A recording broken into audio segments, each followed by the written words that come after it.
A number of years ago, when my oldest daughter was, I don't know, 8, 9 years old, she and I went on a missions trip together. There was a group of us from our church, and we went down to Mexico, and we had a great time.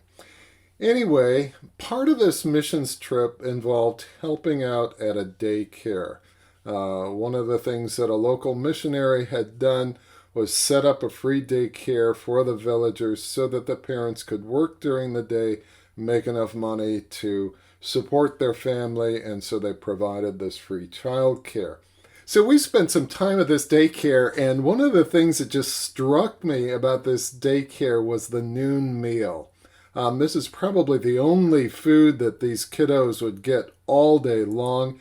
And it was just this gruel, that I think almost any kid in America would turn up their nose at.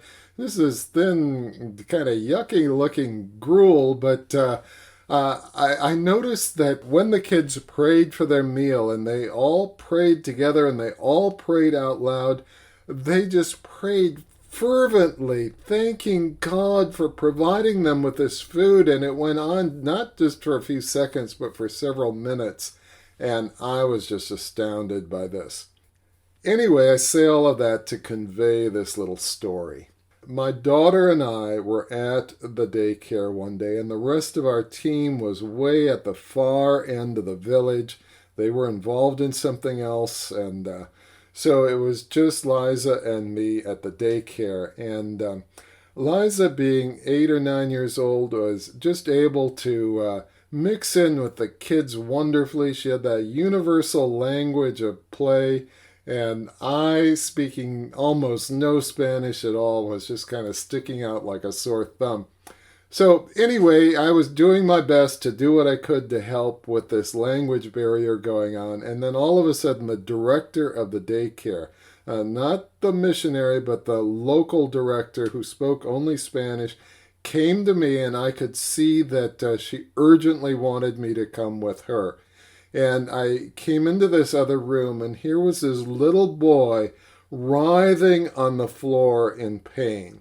And by this point, I had 4 little children, and I knew, even though I couldn't speak the language, I knew what his problem was. I knew that he had an earache, he had some kind of an ear infection, and he was just in terrible pain.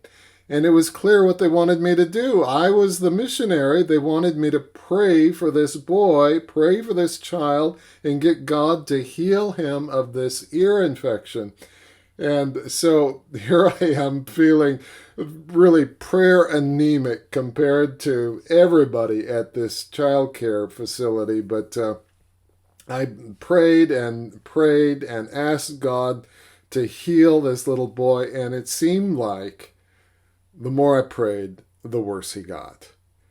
So then it occurred to me that one of the people on our team was a nurse. And she was way at the far end of the village. We had no cell phones, no way to call her. We had no car, so no way to drive to her. So the only way to get to her was to walk the 2 miles to where the rest of the team was and then walk back. And here we run into a little problem.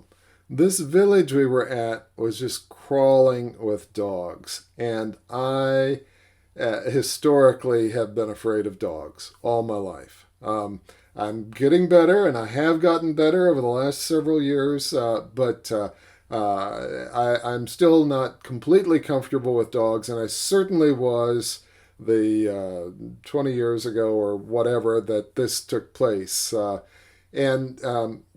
I had to walk through this village, not speaking the language, and if I got into trouble with a dog, I had no way of calling for help or getting somebody to understand my predicament.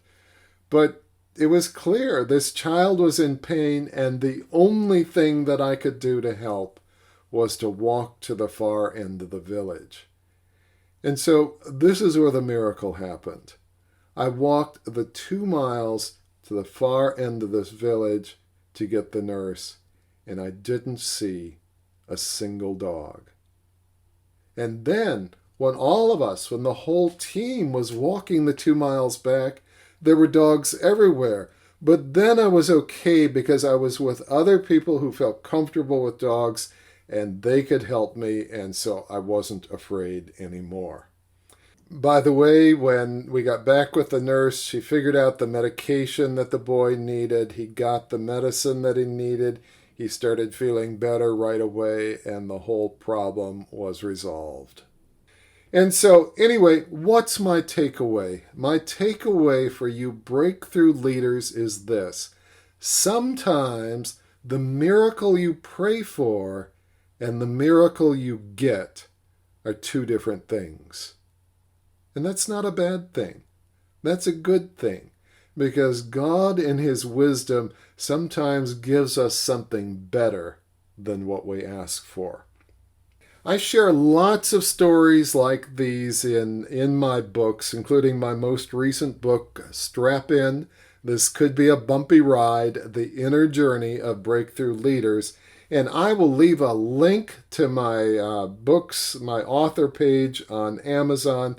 And if you post a video review of any of my books, please leave the link in the comments below.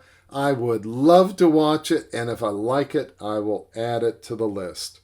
And one more thing, one person with a share button can make a big difference for many people. And that one person is you. So thank you for sharing, liking, subscribing, commenting, all of that. It's all good. It all helps. I'm Dwight Clow, and I hope you have a fantastic day.